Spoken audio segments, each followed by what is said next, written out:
semuanya, balik lagi dengan channel Talk to Talk, channel yang membahas belajar teknologi dengan ngobrol santai. Sebelum kita memulai, saya ingin memperkenalkan diri terlebih dahulu.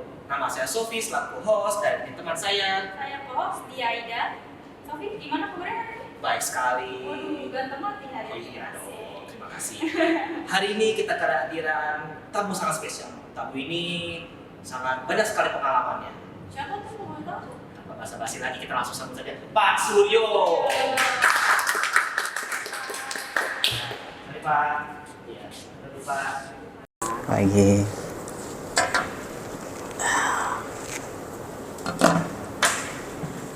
Gimana Kak kabarnya hari ini? Alhamdulillah baik. Gimana? Bapak naik apa ke sini Pak? Saya karena rumahnya di Depok, jadi naik motor aja. Deket. Cuman lewat Kopassus biasa, Komplek Kopassus. Terkenal dengan poldurnya. Waduh. Tahu nggak poldur? Kurang tahu. Polusi tidur. Aduh, payah banget deh. Masa nggak tahu poldur sih? Polusi tidur. Baru denger nih kayaknya nih Pak. Latar belakangnya Pak? Pak, saya tahu Pak. Kalau saya secara formal sebenarnya sarjana ekonomi. Tapi saya hobi di teknik informatika gitu. Jadi sebenarnya secara formal saya tidak pernah kuliah di teknik informatika. Jadi saya teknik informatika itu lebih banyak belajar dari kursus, terus dari sumber-sumber belajar seperti buku, internet, seperti itu. Kalau boleh tahu Pak, sudah berapa lama Pak jadi instruktur di PPKPI ini? Kalau di PKPI saya dari 2012 bulan Februari. Udah lama tuh. Jurusannya Bapak di sini ngajar apa? Saya bisa ngajar operator komputer, teknisi, jaringan, web. Kalau multimedia sama desain mungkin materinya lebih ke yang umum, general. Seperti bikin surat permohonan, bikin laporan keuangan, seperti itu. Tapi tahu nih nanti kejuruan ini saya sempat apa nggak nih ngasih materinya? Nah Pak, saya pengen nanya, biasanya kesalahan apa sih Pak yang sering dilakukan oleh anak programming? Kalau programming itu sebenarnya lebih ke logiknya harus kuat gitu. Jadi biasanya kalau di dalam programming itu yang penting adalah alur flow-nya harus jelas. Jadi misalnya kalau merekam data atau menyimpan data ya konteksnya harus satu paket, tidak boleh bias dan ambigu gitu. Itu yang penting tuh logiknya harus kuat dulu. Baru matematika gitu. Matematika baru kemampuan membuat coding. Tapi era sekarang ini kan coding bisa di copy paste dari internet. Nah, itu yang tidak saya harapkan. Karena dengan mengetik coding secara langsung sama saja kita dengan menghafal gitu. Kalau Bapak belajar desain, apa aja sih Pak di situ? Kalau desain kan biasanya kayak membuat membuat logo gitu loh. Atau membuat poster ya kan, mencetak apa ya, bisa nama seseorang di topi atau di baju gitu, atau membuat name tag seperti ini nih. Bisa ya Pak? Bisa. Nah, kayak gini, itu desain. Tapi memang untuk belajar desain orang itu paling tidak harus ada sekian persen bakat seninya gitu. Kalau enggak, bukannya nggak bisa, tapi mungkin harus dia struggle-nya harus kuat, perjuangannya harus bagus gitu loh, ya kan? Iya. Gitu. Nah Pak, biasanya di desain grafis itu belajar menggunakan software apa ya Pak? Kalau di PPKPI ya, itu kita pakai Photoshop, Corel Draw, terus ada lagi Adobe Illustrator namanya. Nah, tapi kalau untuk yang sifatnya lebih umum itu kita biasanya pakai seperti Microsoft Publisher, bikin sertifikat, bikin kartu nama, bikin labeling, ya. Tapi kalau untuk yang online kita bisa pakai Canva atau mungkin banyak sih sekarang sih yang versi online, apalagi sekarang sudah ada AI ya, jadi supaya lebih mudah gitu. Kalau ngedit video gitu diajarin juga nggak sih Pak? Kalau ngedit video iya, tapi sifatnya tidak terlalu dominan ya, hanya materi yang sifatnya bersinggungan aja. Ngedit video-video kecil kan sekarang bisa pakai kayak Filmora ya kan, Movavi, bahkan bisa pakai CapCut gitu loh. Jadi sebetulnya tidak ibaratnya ya kalaupun ada tidak semendetail untuk di materi multimedia gitu. Kalau tidak harus tahu semua tuh gitu, ya kan? Iya betul. Kalau ide itu sendiri caranya nyarinya gimana sih Pak? Kan susah Pak. Gimana? Itu. Nyari Nyari ide. ide kan susah Pak. Ya kalau ide itu akan muncul ketika kita sering berlatih gitu. Kalau kita, ya maaf ya kalau peserta datangnya sehari enggak, atau 2 hari masuk sehari enggak, nah itu idenya akan terpendam secara perlahan. Jadi nggak bisa. Saya punya ide apa nih? Jadi kalau orang tuh sering berinteraksi dengan komputer, suatu ketika ada ide itu datang secara spontan gitu. Misalnya mau bikin apa gitu. Tapi kalau misalnya dia mungkin berinteraksi dengan komputer juga jarang, ya gimana dia bisa punya inspirasi, ya kan? Harus di apa tuh berlatih juga ya Pak. Iya, kan ada istilah practice makes you perfect, ya kan? Nah, berlatih itu membuat kita menjadi lebih baik gitu, ya. Oke. Pak, apa tuh skill apa aja sih yang dibutuhin di bidang perusahaan nanti di desain grafis gitu Pak? Kalau desain grafis biasanya ya yang paling pokok sekali dia mampu mendesain. Jadi goalnya adalah dia bisa menciptakan karya desain gitu. Karya desain yang syukur-syukur belum ada di internet. Oke. Contohnya bikin logo jangan sekarang sudah ada aplikasi yang bisa cek hak paten kita sahih atau valid atau tidak tuh. Misalnya kita bikin logo nih, nah logo itu nanti akan di-search di Google Engine tuh. Kalau ada yang punya ya akan ditolak oleh sistem. Oh begitu. Namanya hak atas kekayaan intelektual. Baru dengar saya ini. Iya, jadi namanya hak cipta lah. Ya, seperti itu. Kalau pandangan Bapak soal AI yang bisa baca kode itu Pak? Ya, kalau AI kan itu kan sebenarnya kan tools gitu, alat ya. Tapi sebelum kita menggunakan alat itu, paling tidak kita pernah belajar secara manualnya dulu, secara konvensionalnya. Baru ketika kita benar-benar membutuhkan tools, baru kita pakai tuh AI. Berarti butuh belajar dari basic. Ya, ya. Kalaupun kita pakai, sifatnya hanya sebagai clue saja, sebagai petunjuk saja. Jangan sebagai sesuatu yang dominan. Jadi misalnya gini, contoh, saya mau bikin paparan nih. Paparan dia kasih 5 slide. Nah, di slide itu kita akan uraikan sendiri secara pribadi kita. Jadi bukan melulu dari AI terus. Jadi ini kita nanti akan kosong gitu, akan nol. Nanti bahaya malah. Ketika internet mati, shutdown, kita mau minta tolong sama siapa coba? Semua ada di internet, bahaya kan gitu. Jadi makanya jangan terlalu juga kita bukan seneng ya, maksudnya jangan juga terlalu kita mengandalkan AI. Karena suatu ketika servernya down ya, entah di hack atau apapun, udah kita nggak bisa berbuat apa-apa. Black box gitu ya Pak? Ya kalau itu sih sebetulnya nggak terlalu ini ya. Itu sih masalah teknis ya istilahnya. Tapi yang penting tuh dengan adanya AI ini, jangan seolah kita akan mengatakan bahwa saya sudah bisa lah tanpa harus berlatih mati-matian gitu karena sudah AI. Nah itu yang nggak boleh. Karena namanya berlatih kan kita harus mempelajari istilahnya apa ya, from zero to hero gitu ya kan. Nah itu istilahnya tuh, jadi dari nol. Jangan tahu-tahu kita banyak nafsu gitu tapi tenaganya kurang. Saya pengen bisa ini, bisa itu, tapi begitu dikasih satu materi aja udah kayaknya aduh pusing banget. Nah itu yang bahaya tuh kayak gitu. Banyak banget tuh bikin soalnya. Nah gitu kan. Sama kalau misalnya berarti jangan ketergantungan sama AI juga ya Pak? Ya betul. Makanya saya bilang sekali lagi, AI itu gunakannya dia sebagai tools. Ya, alat aja. Misalnya kita buka baut nih, Iya, betul. kan pakai tangan nggak mungkin. Kecuali kalau bautnya nggak terlalu kenceng kan, pakai tangan bisa, masih aman. Tapi ketika kita benar-benar membutuhkan suatu alat, membutuhkan pembuka baut, ya kita gunakan kunci Inggris atau kunci pas. Nah kira-kira seperti itulah, gitu ya. Jadi artinya sebelum kita menggunakan AI, kita sudah tahu cikal bakal objek yang ada di AI itu, gitu loh. Jadi misalnya contoh gini, saya akan menyusun cerpen cerita pendek, ya kan? Nah sebelum kita menjelajahi AI, kita udah tahu cerpen itu isinya apa tuh nanti, gitu loh. Misalnya judulnya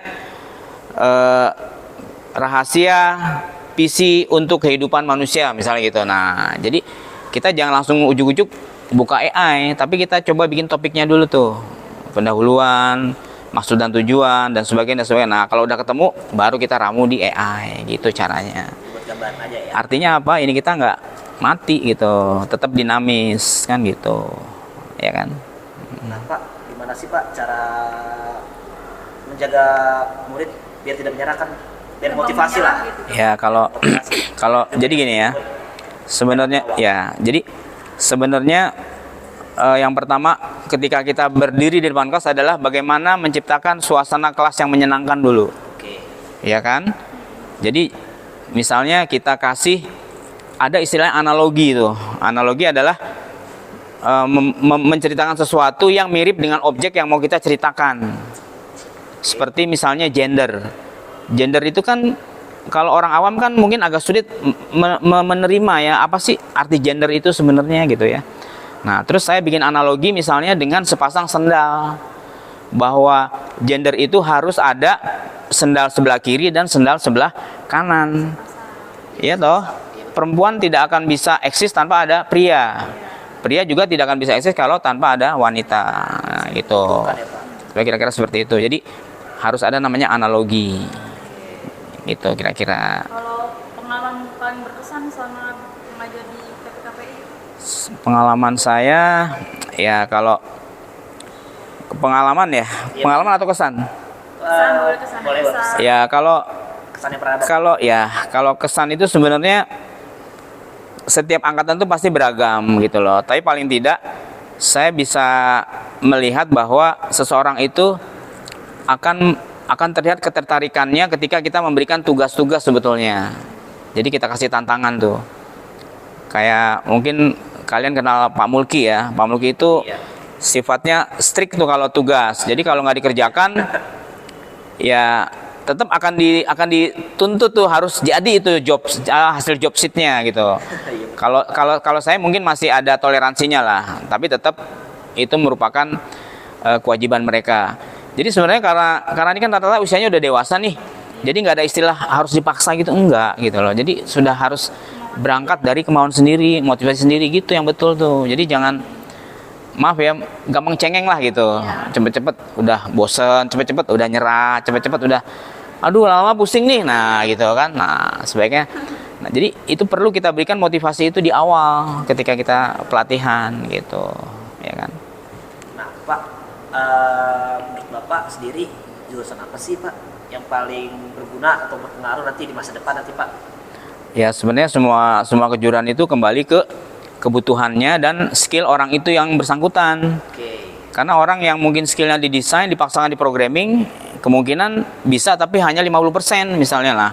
Jadi artinya apapun yang nanti berkembang di masyarakat terkait dengan pekerjaan itu kalau bisa sih yang sifatnya satu garis lurus gitu. Misalnya ya kalau skill saya memang di desain ya udah ambil aja pelatihan yang berbasis desain gitu kan. Atau misalnya kamu lebih suka membuat video-video pendek nih atau short video. Ya udah, karena hobi dari awal bisa langsung masuk ke multimedia. Jadi begitu nanti ada tantangan bekerja ketika interview, kita tidak akan canggung menjawab pertanyaan dari HRD-nya gitu. Karena yang nggak match kan kita belajar jaringan tapi skill kita, passion kita adanya di tata busana misalnya kan nggak cocok tuh. Iya. Ya kan ngejahit baju sama masang kabel jaringan itu sudah sangat berseberangan. Nah, jadi kalau ada pertanyaan, memang sih semua kita bekerja keputusannya ada di perusahaan. Diterima atau enggaknya gitu. Jadi kalau saya pribadi sih lebih baik ya kita belajar itu tidak hanya satu objek saja atau satu disiplin ilmu, tapi juga kalau bisa semua harus bisa walaupun hanya sekedar knowledge atau pengetahuan gitu. Tapi harus ada yang dominannya apa nih? Kan di teknik informatika ada 5 tuh. Ada multimedia, ada operator, programming, jaringan, sama satu lagi tuh ini yang apa? Terkait dengan pembuatan aplikasi di handphone. Kayak studio. Kayak apa istilahnya smartphone studio tuh, ada aplikasinya. Oh, ada aplikasi. Betul. Nah, itu. Jadi memang kalau dibilang era sekarang ada era coding gitu kan, gitu. Kan AI juga coding sebenarnya tuh. Iya. Bikin prompting kan coding kan, gitu. Kalau fasilitas sama benefit yang didapat selama di PPKPI? Untuk peserta, Betul Pak. untuk peserta ya bahan pelatihan seperti yang kalian dapat tuh kayak USB flash disk ya kan, terus buku pelajaran walaupun sifatnya masih soft copy ya. Iya. Nah terus ya komputer yang kita pakai sehari-hari walaupun suka error gitu ya. Suka error. Pak, bener nggak Pak? Ya, insya Allah nanti di 2026 itu sudah akan diperbaharui gitu.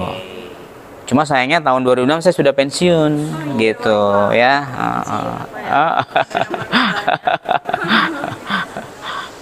Nah Pak, apa sih Pak yang membedakan lulusan PPKPI dengan tidak lulusan PPKPI saat di dunia kerja nanti?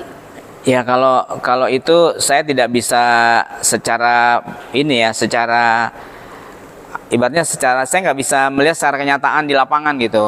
Apakah dia lulusan dari PKPI atau non PKPI, saya nggak bisa tebak bagaimana eksistensi dia di tempat kerja gitu. Karena itu kembali pada yang bersangkutan gitu kan. Jadi sebetulnya lulusan tuh nggak harus dari PKPI aja sih gitu, dari mana aja boleh. Yang penting kan secara individunya orang itu udah ada motivasi sendiri, itu yang penting sebetulnya. Mau belajar di Jakarta Pusat, Jakarta Timur, atau di PKPI, atau mungkin di Condet, itu saya rasa nggak ada masalah gitu. Ya, jadi jangan misalnya kita punya satu pola pemikiran, saya kalau nggak belajar di PKPI nanti takutnya susah nyari kerja, nggak juga gitu. Jadi kalau pertanyaan itu sebetulnya sih lebih tepat saya jawab ya itu kembali ke orangnya gitu, ya kan? Kira-kira seperti itu. Kan tadi kata Bapak masa baktinya udah mau selesai, Pak. Habis ini mau kemana nih, Pak? Saya jadi gini, jadi saya tuh di rumah punya usaha butik. Nah, namanya Vandesa Fashion. Dari 2011 gitu. Nah, kemarin juga baru dibikin video testimoninya tuh peserta alumni yang bekerja di tempat kami. Bapak kesana ini. Ada video testimoninya gitu. Jadi dari PKPI datang ke tempat workshop saya di rumah saya di Depok kebetulan. Itu sudah dibuatkan testimoni dari peserta pelatihan kelas digital marketing yang sudah bekerja di tempat saya. Gitu. Nah, Pak, itu nanti kan setelah pensiun Bapak kan di butik Pak. Nah, itu emang hobi Bapak atau bagaimana ya Pak? Nah, jadi gini, saya juga ada sewa toko di namanya Depok Mall. Di Dalam Margonda tuh. Nah, bagaimana menarik pembeli itu, saya akan buka workshop belajar gratis. Misalnya untuk ibu-ibu UMKM. Misalnya dulu contohnya gini, bagaimana mengelola keuangan dengan menggunakan Microsoft Excel gitu. Nah, itu nanti saya bikin flyer tuh buat, jadi nanti saya ngajarnya di toko istri saya gitu, ngerti nggak? Tapi free, gratis. Jadi nanti saya ngajar dengan syarat yang mereka harus bawa laptop lah. Kalau misalnya nggak punya laptop ya sementara menjadi pendengar setia dulu gitu. Nah, jadi ketika saya mengajar nanti ada waktu break time dong. Nah, mereka disilakan untuk melihat situasi toko gitu.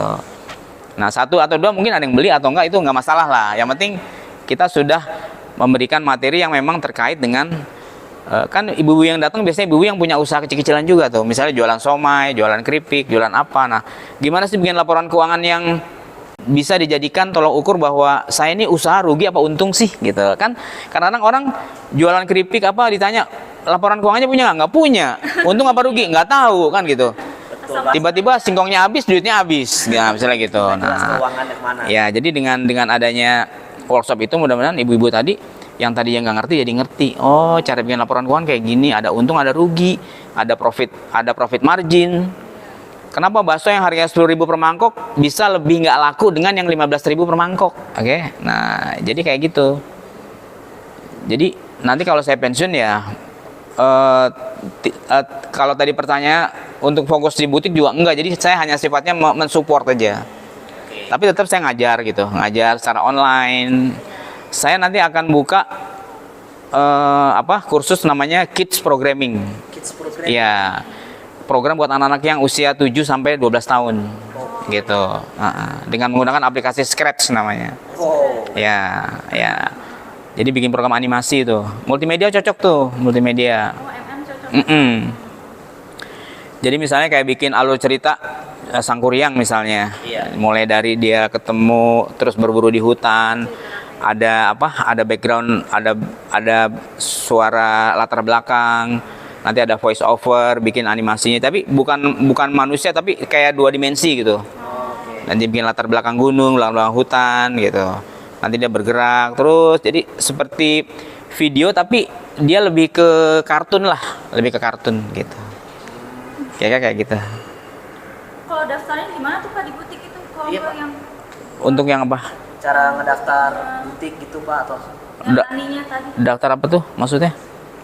Ikut animasi Oh, kalau itu mah nanti kan biasanya kita share melalui WA group tuh. Oh ya grup. Oh, tapi ya untuk yang animasi saya tidak dalam waktu dekat ini.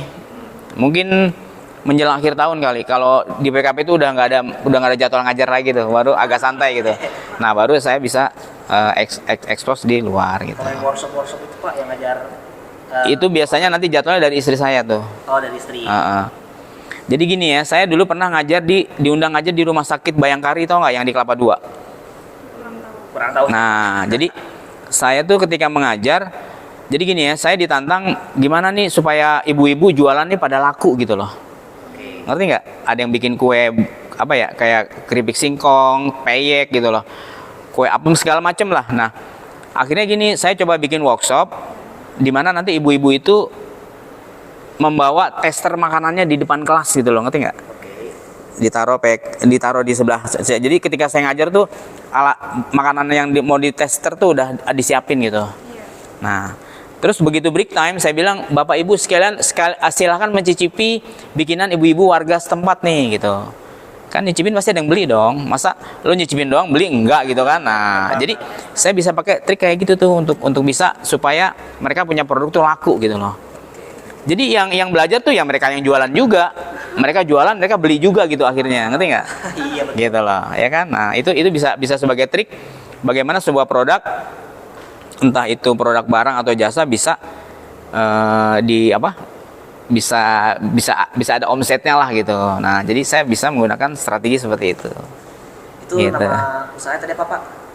Kalau saya dulu namanya namanya itu kalau saya tidak salah apa ya dulu, Telkom Kampung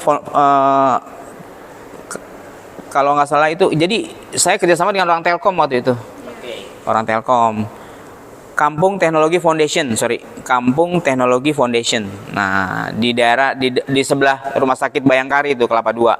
Di namanya Jalan Jengkol tuh, kalau saya nggak lupa, namanya Jalan Jengkol. Masuk ke dalam nanti belok kanan. Nah, saya diundang ngajar di situ. Saya ditanya gimana nih Pak Surya supaya ibu-ibu nih bikin kue-kue ini laku gitu. Saya pakai trik kayak gitu. Jadi sambil ngajar, sambil menjajakan cicipan mereka, cicipan istilahnya. Jadi mereka juga bawa barang dagangan yang bisa dijual belikan gitu, ya kan? Ya kan, kalau kamu misalnya nyicipin nih keripik singkong, enak nih, berapa nih satu packnya kan gitu kan? Akhirnya beli satu, beli lagi satu, beli lagi dua gitu. Nanti ada kue basah, ada macam-macam gitu. Jadi begitu keluar ngajar tuh barang dagangan habis gitu, ngerti nggak? Jadi mereka saling jual beli. Yang jualan keripik beli cendol misalnya gitu, yang jualan cendol beli keripik, kan bisa saling seperti itu. Pakai kan sekarang udah teknologinya canggih, pakai QRIS segala macam gitu, ya kan? Itu juga strategi marketing Bapak ya. Ya seperti itu caranya. Bisa tuh diterapin tuh guys buat usaha-usaha kalian. Ya. Nah, Jadi nanti yang alumni multimedia nih bisa tuh bikin, kan di tempat sekitar kita kan pasti ada masyarakat dong, ya kan? Betul. Nah, nanti dia ada event misalnya, ada lamaran nih, pura-puranya kita deketin, kita tawarkan nih, gimana kalau kegiatan event lamarannya saya shoot, nggak bayar nggak apa-apa gitu dulu, kita tembak nggak bayar nggak apa-apa, jadi kita berkorban dulu lah, kita shoot, kita setting yang rapi, kita bikin videonya dari A sampai Z yang betul-betul dia bisa menikmati video itu. Kan video yang bagus kan durasinya nggak panjang tapi kena di hati gitu. iya, betul. Misalnya 5 menit lah, itu udah bagus banget tuh. Jadi kita bikin video 2 jam tuh orang gak akan nonton. Boring juga lah. Ya kecuali di bioskop. Iya. Ya kan? Kalau di rumah juga nggak bisa nonton 2 jam di rumah, karena sebentar makan Indomie, sebentar kencing, sebentar apa segala macam, akhirnya nggak fokus nonton. Seperti itu. Nah, makanya dengan trik seperti itu teman-teman dari alumni multimedia ini bisa tuh menawarkan ada event apapun. Ya kasihnya durasi 5 menit lah atau 10 menit seperti itu. Nanti kita kasih nih Bu hasilnya gitu. Berapa nih? Free Bu. Nah, baru kita kasih kartu nama ke ibu itu. Gitu loh, kartu nama. Ya, itu namanya digital marketing. Guys, bisa pelajarin nanti digital marketing strategi Pak Suryo langsung. Iya.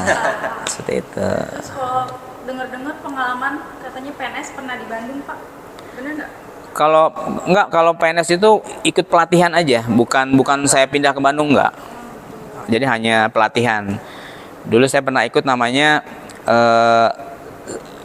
statistik analisis gitu, pakai matematika. Nah, kebetulan saya hobi matematika. Jadi kalau teman-teman mau belajar matematika boleh hubungin saya nih, gitu ya. Boleh tuh guys. Mm-mm. Ini Bapak. mau Pak, tips Gen Z untuk jadi pekerja PNS yang baik itu gimana ya Pak? Ya kalau Gen Z itu kan sebenarnya itu istilah baru yang mungkin juga saya baru tahu gitu ya. Iya. Secara explore saya juga belum tahu banget persis secara detail gitu, karena saya pikir itu adalah suatu hal yang wajar. Jadi Gen Z itu adalah kalau menurut saya orang-orang yang memang sudah sangat berintegrasi dengan teknologi informasi. Kadang-kadang dia itu tidak akan balik ke rumah kalau hanya tidak sarapan pagi. Tapi kalau handphonenya ketinggalan, dia akan bela-belain balik ke rumah tuh. Nah itu ciri khas Gen Z tuh kayak gitu. Saya banget itu Pak. Nah, baru tadi pagi saya. nah itu yang pertama. Kedua, anak Gen Z itu akan kelihatan uring-uringan kalau nggak megang smartphone di area publik, Iya. seperti di mall, di halte busway. Coba di teman-teman nggak megang ini di 1 jam aja, udah kayak jangkrik kan? Iya betul. Kebingungan tuh mau kemana nih saya nih gitu. Nah jadi artinya apa? Gen Z itu adalah orang-orang yang mungkin sudah sangat kental dengan teknologi informasi. Kenapa? Karena teknologi informasi itu fenomenanya adalah faster, smarter, dan flatter gitu. Ya, kalau smarter kan jelas dia cerdas kan, bisa kita tanya apapun itu. Jadi kalau kita mau pergi kemana nih, kan mungkin teman-teman nggak pernah nanya cuaca kan? Misalnya gini contoh nih, saya beri contoh nggak apa ya? Nggak apa-apa. Nah, misalnya gini contoh nih ya. Misalnya saya mau ke Bandung nih. Cuaca hari ini di Bandung. Suhu di Bandung saat ini 25 derajat disertai hujan ringan. Gitu. Jadi kita bisa nanya dulu tuh, misalnya. Tapi kita nggak misalnya gimana cowok gue nih, nah, itu nggak bisa, karena itu sudah pribadi kan gitu. Tapi hal-hal yang sifatnya umum yang bisa dilacak oleh sensor cuaca itu bisa dengan menggunakan ini. Jadi orang-orang luar negeri itu sudah sangat memanfaatkan ini ketika dia pergi tuh. Nah hanya saja karena Gen Z ini tidak terlalu memperhatikan hal kayak gini nih, bahaya nih gitu. Misalnya kamu kalau naik motor kan pasti nggak identifikasi dulu kan motor saya siapa apa enggak kan? Iya, main ngegas aja kan. Nah itu yang nggak boleh sebenarnya. Gitu. Jadi bisa nanya dulu sama dia gimana motor gue nih gitu. Nanti dia ngasih tahu cek ini gitu. Itu inovasi. Nah itulah yang disebut dengan smarter gitu. Kalau faster sih udah jelas lebih cepat. Ini kan saya kirim WA, hitungan detik udah sampai kan. Betul Pak. Kalau flatter Apa itu Pak? apa coba? Kalau bahasa Indonesia flat apa? Datar. Flat.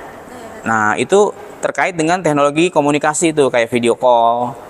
Jadi kalau kita ngomong sama teman kita di Bandung kan seolah kita berada dalam satu bidang datar. Itu maksudnya gitu loh. Makanya disebut dengan flatter. Smarter udah, letter Smarter. Lebih cerdas. Jadi handphone ini identitas kehidupan kita sekarang. Orang kayak beli tiket pakai handphone, Iya. beli apa pakai handphone, curhat pakai handphone. Orang tuanya nggak pernah dicurhatin gitu.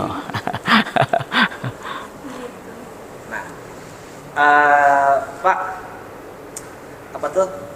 Kasih 3 kata dong Pak, kalau boleh tahu buat PPKP ini Pak. Untuk apanya? Untuk sponsor aja buat iklan biasa. Oh, kalau menurut saya sih sebetulnya kalau buat PPKI buat pesertanya atau buat instruktur nih? Buat pesertanya. Pesertanya ya. Untuk daftar di sini Pak. Yang pertama disiplin, gitu ya, sungguh-sungguh dan inovasi. Ya. Disiplin, sungguh-sungguh dari Inovasi. Nah, Bagus sekali. inovasi itu artinya apa inovasi coba? Perubahan. Baruan. Temuan baru yang jelas itu temuan-temuan baru. Jadi kayak bikin apa ya? Bikin desain tuh jangan ngikutin orang-orang yang lama dong. Nah, kita harus punya temuan baru, inovasi itu namanya gitu. Gitu ya. Kalau untuk instruktur gimana Pak? Kalau instruktur ya semua orang tuh punya gaya masing-masing ya, punya karakter masing-masing gitu. Dan itu saya jamin tidak akan bisa saya paksakan. Tapi yang jelas bahwa mengajar itu perlu yang namanya metodologi itu. Metodologi itu adalah cara mengajar, cara mentransfer ilmu ke peserta. Itu yang penting sebetulnya. Jadi ada istilah konotasi A, B, C, D. Audience, behavior, kemudian comprehensive dan degree. Ya, jadi kita nggak bisa pukul rata kepada peserta tuh kamu harus bisa gitu, nggak bisa. Jadi kita harus lihat situasi peserta seperti apa gitu. Harus lihat situasi juga. Ya betul. Oke. Oke. Pertanyaan terakhir Pak, gimana Pak cara bergabung di PPKPI Pak untuk jadi peserta dulu Pak? Oh, biasanya kalau kita kan publisnya di Instagram tuh, ada link pendaftarannya kan ya. Mendaftar, nanti pilih kejuaraannya apa yang diminati gitu. Baru kemudian ada undangan untuk seleksi. Oke. Nah, dari seleksi itu nanti akan dipilih biasanya 20 peserta kalau reguler. Nah, seperti itu. Nah, harus menyiapkan dulu persyaratannya seperti fotokopi KTP, ijazah dan pas foto. Biasanya seperti itu. Kalau yang instruktur Pak, gimana Pak instruktur? Kalau instruktur untuk mengajar di sini, Iya. yang ASN atau non ASN? Seperti Bapak. Kalau saya dari Pemda DKI memang ada diklatnya. Kalau dari Pemda DKI sebagai PNS ya, Oh, itu dari itu ada pendidikan dan latihannya. Oke. Kita latihannya tuh di Cives di Bekasi. Itu sebagai ASN ya Pak? Iya. Kalau misalnya yang non ASN. Non ASN biasanya kita rekrut berdasarkan pengalaman dia secara praktisi. Oh, Misalnya kayak Pak Mulki kan dari perusahaan tuh. Pak siapa? Nars. susah. Siapa? Pausa. Pak Osa juga dia kan praktisi. Iya. Jadi dia punya portofolio yang memang bisa diandalkan untuk mengajar di tempat kami gitu. Ada experience juga dia ya Pak? Ya, namanya praktisi. Oke. Nah guys bisa lewat Instagram atau lihat di YouTube kita. Iya. Atau boleh WA saya langsung nggak apa-apa. Handphone saya terbuka 24 jam. Ya. Kapan lagi kan sama aku? Ya, tapi jangan nanya, Mas Dodo saya nggak bisa tidur gimana nih? Nah, itu terlalu pribadi ya gitu. Jangan curhat-curhat juga. Pak boleh nanya-nanya tentang KPI? Boleh, Nah, tentang materi boleh, gitu kan. Oke. Bisa aja Pak. Apa tuh mungkin terima kasih Pak atas Baik, sambutannya terhadap ya, hari juga sama-sama ya. Semoga pendengar lebih semangat nih Iya, karena Pak. Bapak apalagi pensiun Pak. Pak. Iya Pak. Nggak bisa ketemu lama lagi kita juga Pak. Oke teman-teman jangan lupa follow Instagram dan YouTube PPKPI. Saya Sofi selaku host. Saya Diaida, co-host. Kami mengucapkan sampai jumpa. Bye. Dadah.